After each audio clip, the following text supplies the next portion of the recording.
തനിക്കുണ്ടായിരുന്ന toxic റിലേഷൻഷിപ്പിൽ നിന്നും എങ്ങനെയാണ് പുറത്തു വന്നതെന്ന് ഒരു അഭിമുഖത്തിലൂടെ നടി അനുപമ പരമേശ്വരൻ പങ്കുവച്ചത് ഏറെ ചർച്ചാ വിഷയമായിരിക്കുകയാണ്.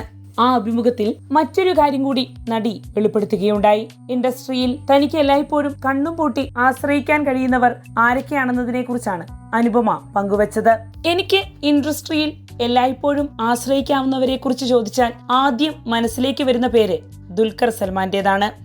എപ്പോഴെല്ലാം ഞാൻ ഡൗൺ ആയിരിക്കുന്നുണ്ടോ അപ്പോഴൊക്കെ ദുൽഖർ എനിക്ക് മെസ്സേജ് അയക്കും. എനിക്കത് കാണുമ്പോൾ അത്ഭുതമാണ്. ദുൽഖറിനോട് കുറച്ചു നേരം സംസാരിച്ചാൽ പിന്നെ ഞാൻ ഓക്കെയാകും. ദുൽഖറിനെ പോലെ എനിക്ക് റിലേ ചെയ്യാൻ പറ്റുന്ന ആളാണ് തെലുങ്കിലെ റാം പൊത്തിനേനി. ഇപ്പോൾ കുറച്ചു ദിവസമായി എന്നെ വിളിച്ച് ഓക്കെയാണോ എന്നും എന്റെ സുഖവിവരങ്ങൾ അന്വേഷിക്കാനും ധാരാളം പേരുണ്ട്. അതെല്ലാം എനിക്ക് സന്തോഷം നൽകുന്ന കാര്യങ്ങളാണ്. പക്ഷേ ഇവരെക്കാളൊക്കെ എനിക്ക് എപ്പോഴും ആശ്രയിക്കാൻ പറ്റുന്നത് ദുൽഖറിനെ മാത്രമാണ്, അനുപമ പറയുന്നു. പ്രേമം എന്ന ചിത്രത്തിലൂടെ ചലച്ചിത്ര രംഗത്തേക്ക് ചുവടുവെച്ച അനുപമ പരമേശ്വരൻ ഇന്ന് തെന്നിന്ത്യയിലെ മുൻനിര നായികമാരിൽ ഒരാളായി മാറിയിരിക്കുകയാണ്.